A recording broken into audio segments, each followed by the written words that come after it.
sont moins forts. Plus l'éléphant est blanc, moins la distraction et l'engourdissement sont forts, moins l'engourdissement est fort, et plus le singe est blanc, moins la distraction est forte. Et à la fin, lorsque tout devient blanc, ça veut dire que on est à l'opposé de la distraction et de l'engourdissement, c'est-à-dire que notre concentration s'est s'est développée de façon suffisante pour être bonne et même plus tard parfaite.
Mais revenons à notre progression. Donc on était à notre troisième étape, on avait appelé ramener l'esprit. La quatrième, on continue à évoluer, on l'a appelé le suivi proche. Et en fait, il y a deux explications pour rendre un petit peu cette idée. Les deux explications, donc on trouve différentes versions de cette étape-là. Les deux explications en fait se valent et les deux peuvent être considérées comme étant bonnes. La première, c'est de dire, on appelle ça un suivi proche parce qu'au départ, avant de commencer à se mettre en méditation, on va stimuler notre esprit pour que notre fonction mémoire soit forte et on va essayer de rester collé à cette fonction mémoire, à cette force de fonction mémoire le plus longtemps possible pendant notre méditation de façon à ce que justement elle puisse bien maintenir notre image mentale présente à notre esprit. Ça c'est la première explication. Deuxième explication, c'est de dire de façon générale on a un esprit qui est très large, qui est très ouvert et c'est pour ça qu'on a tendance à penser à tout un tas de choses dans tous les sens parce que justement notre esprit est complètement ouvert, il est sans borne et on pense, on passe d'un truc à l'autre, etc. Et ça c'est ce qui nous pose un problème dans notre concentration. Et ce que l'on va faire, c'est que l'on va fixer des bornes à notre esprit, et par notre pratique de méditation, et c'est à cette étape-là qu'on fait un effort particulier dans ce domaine-là, on va essayer de fixer des bornes à notre esprit et de l'intérioriser, essayer de lui fixer des limites, de le ramener un petit peu sur lui-même, de façon à, en quelque sorte, le concentrer, lui donner plus de puissance. Et par ce bornage, en quelque sorte, de l'esprit, cette intériorisation de l'esprit, on renforce sa puissance, et c'est pour ça qu'on a un suivi qui est plus proche de notre image mentale. 어떤 데라바 히바 파텔 페우 델롬치기 뭐를 보디요 디크탄다 가르선다 디바텔 네가 치시디 거바 레옹데스 가게 마제분이 제어 많이 군에 나서 거바 디기 신디 가서 갈로 팀도기 여베자 디 전된 제니 페우 델롬치기 뭐를 티데스 다 잠방가바네서 루디 안에 다 거바 아바티 가르지만 지남메 돈토버레 니부딘 제라 다 페우 델롬치기 슈레 자기레스 아니 나서 거바라바디 거바기 퉁도기요 말아 아니 매방고래 제르무 야투기요들라 아니 나서 거바니가디 퉁도기요. Cette étape est importante parce que si vous regardez le dessin, vous voyez que jusqu'à cette quatrième étape, le singe est toujours devant. Ça veut dire, comme on l'a dit tout à l'heure, que c'est avant tout à la distraction qu'on va être confronté. Chaque fois qu'on va commencer à se concentrer, c'est avant tout la distraction qui va advenir et l'engourdissement, ma foi, ne vient que secondairement en importance. Et par l'effort qu'on va faire là, on va arriver à lutter de façon plus efficace contre cette distraction au point que lorsqu'on va arriver à la cinquième étape, c'est lorsque la tendance se sera renversée, c'est-à-dire que la distraction ne sera plus le facteur prédominant contre lesquels on va buter tout de suite. C'est-à-dire que l'on va être capable de maintenir notre esprit en concentration sur notre image mentale un petit peu plus longtemps, avec un petit peu plus de fermeté, et la distraction ne viendra pas tout de suite.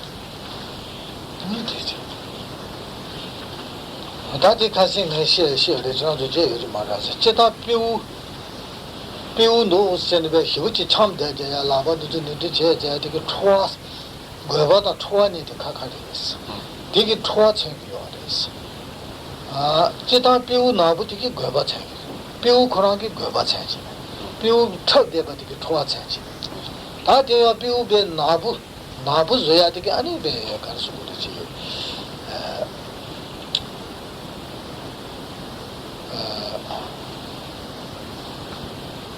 어떤 도시에 되게 제가 비우 턱대가 되게 좋아하지. 비우 나부즈가 되게 거바지. 또 쓰레스. 다 초와 생애대 가릴래 쓰기에서는 초와 생애대라 다 띵인지 공배 겁라 그는 나랑 저기 다 신라미 베팅인지 공교래 신라미 베팅인지 미바 야 차소나 아니 야 야다인데 산제기야 대용야로 소바 수술라마게야 대용야로 소바 아니 제 다가지 기회쇼게 되네 또가 간디지지 온게 논다 될 초와시기랬어 초와시기랬어 거바 말했어 거바 얘는 내몸 기차도고 내몸 이지고 알았어 이 내모 말이었어. 건축이한테 대원도 제단 생겨와 야호리였어. 제단 그 고야지였어. 얘네 땡인지 공백하려고 째렸어. 그 내려고 가고야지였어. 도스렸어. Reparlons un petit peu de ce singe, on l'a déjà dit, mais au cas où ça vous serait sorti de l'esprit, il est peut-être utile de le rappeler, le fait que ce singe, donc le singe qui danse, symbolise la dispersion mentale, et le fait qu'il soit noir symbolise la distraction. Alors la dispersion mentale et distraction sont deux mots à ne pas confondre, parce que ce sont deux fonctions mentales qui ont l'air proches, mais qui sont pour nous très différentes. La dispersion mentale, c'est lorsque vous êtes concentré sur une image mentale, le fait que votre esprit aille ailleurs. Si par exemple vous êtes en train de vous concentrer, vous vous mettez à penser aux qualités du Bouddha, je ne sais pas moi, aux qualités de votre lama, donc ce genre de pensée, on appelle ça la dispersion mentale. Ça, en soi, c'est pas quelque chose qui est foncièrement négatif, parce que le fait de penser au Bouddha, par exemple, ou le fait de penser à son lama, personne ne vous dira jamais que c'est quelque chose de négatif en soi.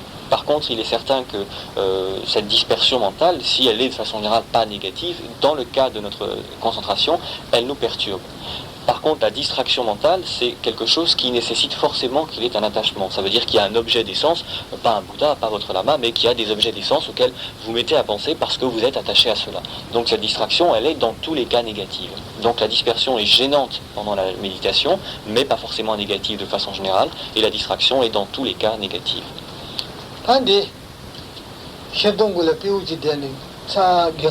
띵인제 공캔들에 다 절대지나 아니 신도 진도 전례돼요. 그래서 대가에서는 제가 비우 되게 연원에 절로야 될 가르에서는 초화성에 대해 내가 내가 메텐쇼예요. 걔네 공부 거서 연원들에 내가 장이랬어. 되게 단달에 연원에 가만로 버전이 절로네 대가도 수요했어. 그 신도래야 될 가르에서는 제가 그 편도야기 편도여 버전에서 계획 수기 루진에다 Dabba Daniki Dabba Sutimala, Ragi Dana, Hegi Danikaki, Yakin, Hindu Dabba telling you are as a Chetanko Pendo Yabachi, Rada Yoji, Hinda Yoji, Yahudi, Sayatela, Hindu Yabazu, Chetanko Yahudis, Gajamaris. In a good Gilona Queen Janis, Gajaris, and the Gilona Jelly, Pour vous souvenir un petit peu de cette distinction, vous avez sur le côté gauche vers le haut un petit singe blanc dans un arbre qui est numéroté 27, vous l'avez ? Ce petit singe blanc, il tourne le dos au reste de la scène, donc au moine qui se balade de scène en scène avec son éléphant, etc. Et il est tout blanc et il tient un fruit. La raison pour laquelle on l'a représenté là, c'est de dire, lui, il représente la dispersion mentale, donc ce facteur pas forcément négatif qu'on évoquait tout à l'heure. Et il tourne le dos au moine pour dire, dans le cadre de la pacification stable, du travail de la concentration, la dispersion est quelque chose de gênant. Donc c'est pour ça qu'il tourne le dos, pour dire que c'est quelque chose qui est nuisible, donc il faut écarter. Par contre, il tient un fruit pour dire que de façon générale, par contre, la dispersion n'est pas du tout quelque chose de négatif, c'est quelque chose qui peut porter des fruits, donc pour ce que l'on veut réaliser, pour ce que l'on souhaite pour les autres, etc. Donc c'est quelque chose qui peut être, dans un cas général, positif. Mais il tourne le dos pour dire, ici, dans le cas de la concentration, écartez-la, c'est négatif. 세상에 편도요. 나지 차지 용기 저쪽에 안디 나게 된다. 그 가리래스. 매드 가리지야랬어. 달로게 차지 공래 용기 저쪽에 안디 편도 왔어. Et donc ce dessin, ne serait-ce que pour ce genre de symbolisme, est très utile comme mémoire. Et d'ailleurs c'est curieux parce que les gens qui viennent ici d'habitude et qui méditent depuis le début de l'année, il y en a certains qui l'ont pas. Comment ça se fait? Je cite. Pas trop bien, monsieur. Je l'ai oublié.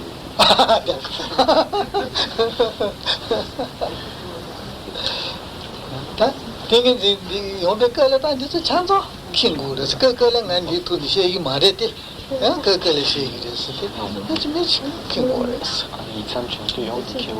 아 삼치용주 디용 키우기 아 삼치나 시내기 삼치 오 어때 야고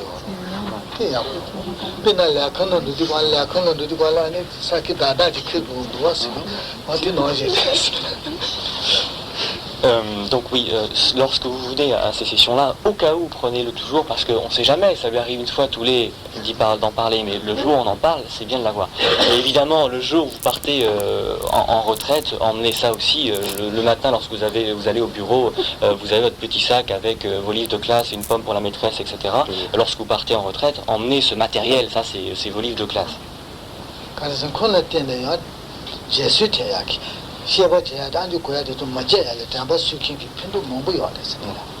Non, sérieusement, parce qu'en parcourant des yeux ne serait-ce que ce schéma, il y a plein de choses de l'enseignement qui vous reviennent, et pour ne pas oublier des points de détail qui sont pourtant importants, le fait de parcourir des yeux ce petit dessin, ce petit schéma, ça vous permet d'avoir beaucoup de choses qui reviennent en vous.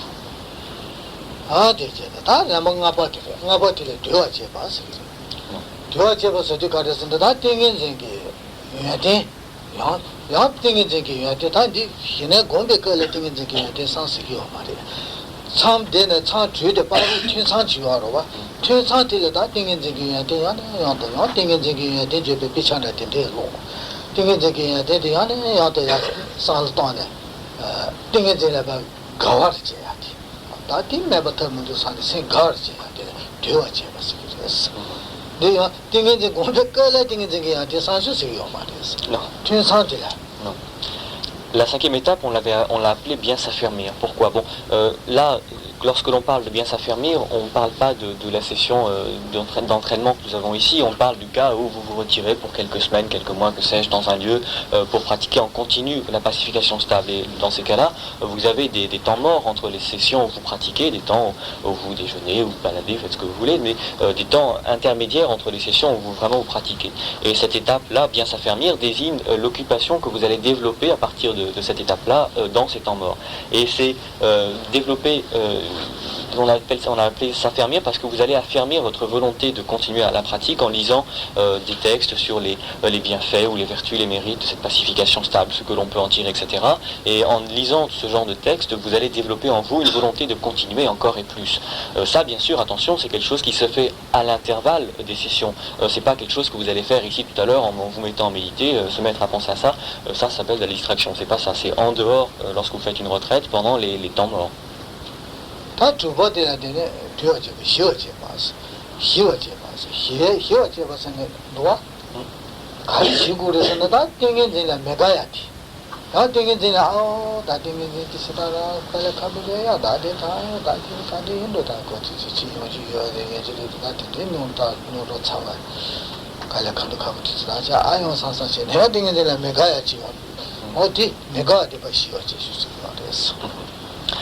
La sixième étape, on l'a appelée éliminer. Le terme littéral tibétain, c'est pacifier, mais le sens qui est rendu, c'est d'éliminer.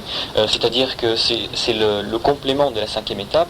Vous allez avoir en vous, à certains moments, des doutes qui vont venir concernant cette pacification stable, en vous disant, mais je pratique et je repratique, et il ne se passe rien, j'ai pas l'impression que ça progresse. Est-ce que c'est vraiment utile de prendre du temps et d'énergie pour développer quelque chose qui n'a pas l'air de porter des fruits si probants que ça, et finalement, à quoi ça va me servir d'avoir une concentration, est-ce que je pourrais pas m'arrêter où j'en suis, etc. Donc vous allez avoir ce genre de doute qui va venir, et éliminer, c'est éliminer tout ce genre de pensées. Hop, vous les prenez, vous les mettez ailleurs, mais ça ne va pas rester dans votre esprit. Il faut pacifier complètement ce genre de doute existentiel au sujet de la pacification stable.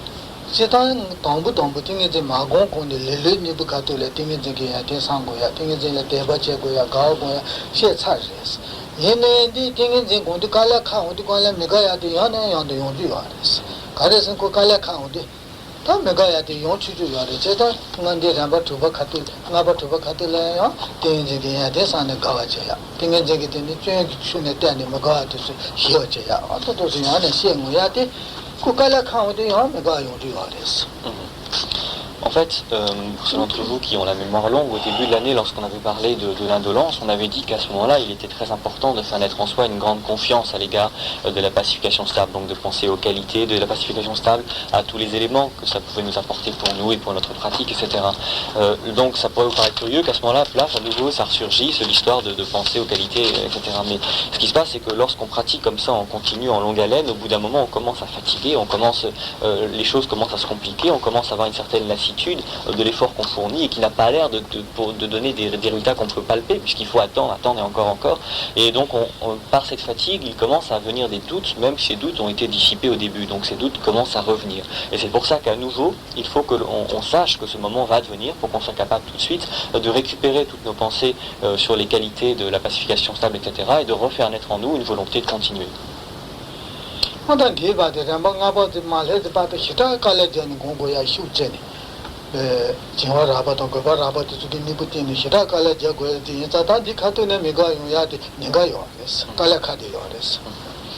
Il faut dire que jusqu'à cette 5e étape, on dépense tellement d'efforts, tellement d'énergie pour lutter contre cet engourdissement, contre cette distraction d'abord grossière, puis après il y a l'engourdissement grossier, et quand on commence un peu à venir à bout de tout ça, il commence à y avoir une distraction subtile, un engourdissement subtil. C'est tellement d'efforts que vraiment au niveau de cette 5e étape, on commence à en avoir assez, de se dire bon, je continue, et puis ça n'a pas l'air de venir, et c'est dommage parce que c'est justement le moment où on commence un petit peu à s'en sortir. Donc c'est pour ça qu'à ce moment-là, il est indispensable que l'on puisse être capable de faire naître cette stimulation qui nous permet de sortir définitivement du tunnel.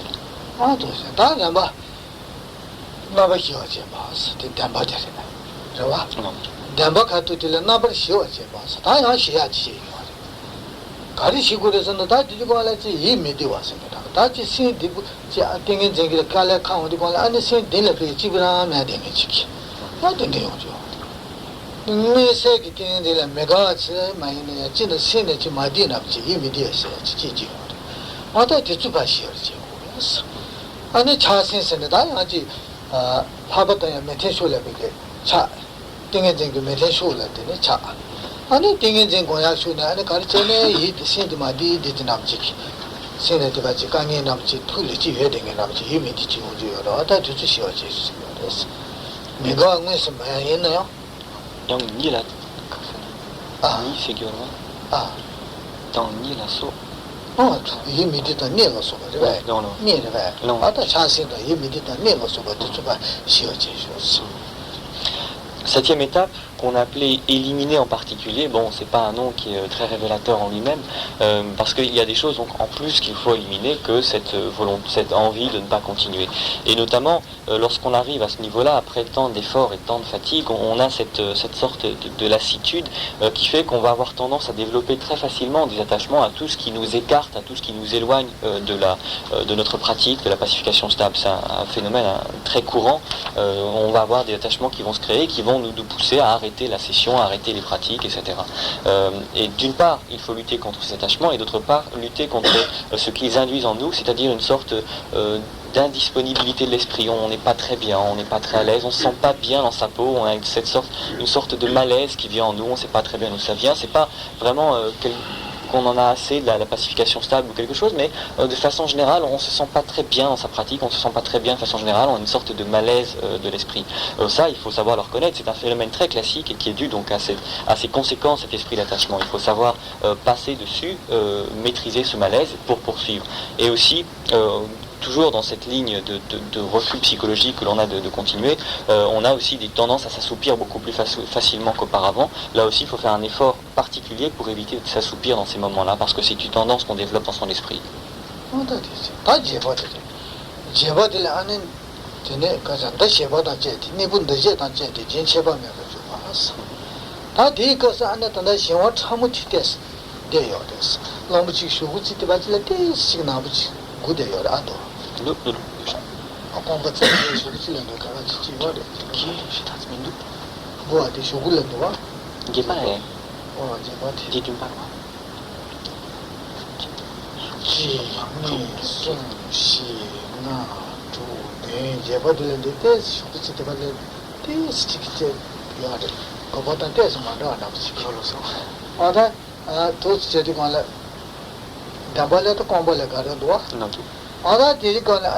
단다에 시어 참기때 시기가 용에서 용기 말했어. 시어 참용에서 용기 말했지 마요야게 땡나면 돼요 말했어. 그거에서 용기 매너야 매야게 땡캐나면 돼. 그 사이즈샤요 말했어. 아 용기 매서 심티 쳐요 말했어. 제가 니분 더셔다 제스리고는 얘네 희긴 때스지기 봐 사서남제네. 아니 제체바면 먼저서다 바로 차라고 신경을 많이 봐야다 미버팅을 주의자는 맞지 보면 뒤에 좀 어떻게 쓰기가 됐어. 8e étape qu'on a appelée méditer en une fois, là il faut dire que l'on commence un petit peu à s'en sortir. Si vous comptez les petites scènes qui à chacune correspondent à une étape, on est pratiquement en haut lorsqu'il se balade en numéro 26 devant l'éléphant.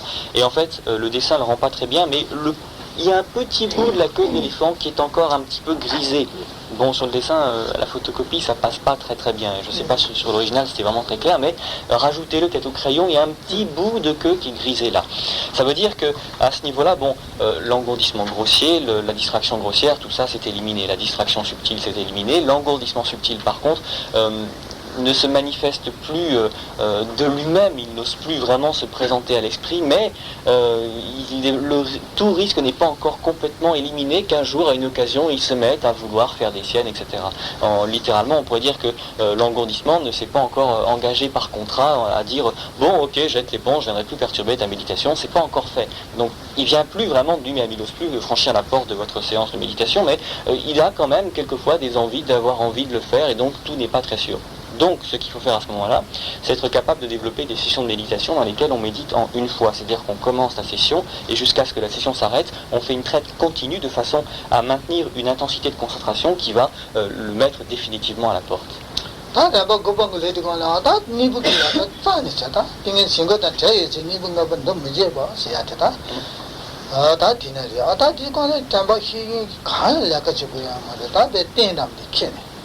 아니 배 띵인제나 로메 바 띵인진고래 바 니크고 나오신 거야 지금 그래서 이제 나바 잡았다 하니 매방고래 신 잡았다 하는 그런 좋은 거가 나오신 거 매방고래 미팅 거 아마도 가 계획이지 내가 명령하다 도시가 그랬어. Et à force d'efforts comme ça, on arrive à la 9e étape, qui est donc appelée le stade ultime, où là vraiment il n'y a plus aucun risque de distraction, d'engourdissement, on n'en parle plus, de fonction mémoire ou même de vigilance, il n'en est même plus question, plus aucun besoin. À partir du moment où on s'assied et qu'on commence à induire une méditation, une concentration, immédiatement, comme on s'endort, tout de suite, hop, on part en concentration parfaite et il n'y a aucun problème, c'est vraiment quelque chose qui est un état complètement naturel.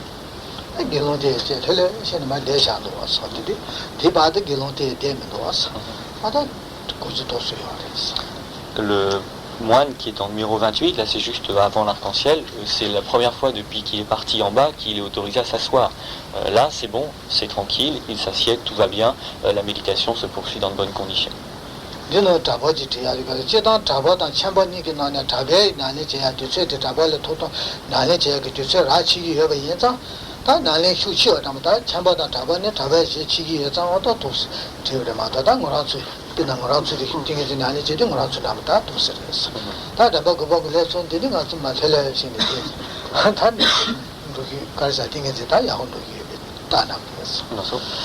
Là, encore une fois, on a dessiné un moine, mais c'est pas forcément un moine le méditant, parce que entre les moines et les laïcs, ceux qui ont le plus de temps et d'occasion de pratique, ce sont les moines, donc on dessine de façon générale des moines, mais ici, en ce qui nous concerne, le moine, c'est nous, même si on n'a pas pris de vœux.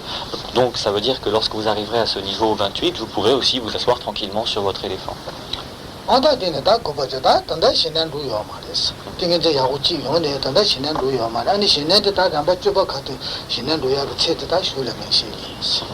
Alors entendons-nous bien sur les termes, à cette 9e étape, vous avez une très bonne concentration, mais vous n'avez pas encore atteint la pacification stable. C'est un stade ultérieur à cette concentration, un stade qui pourrait consister en une 10e étape en quelque sorte et qu'on verra la prochaine fois.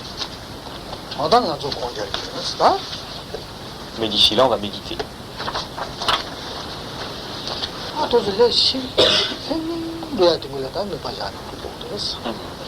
Donc faites attention, prêtez attention à ce qu'a dit Kérim Potier tout à l'heure concernant cet état d'esprit dans lequel vous allez essayer de méditer.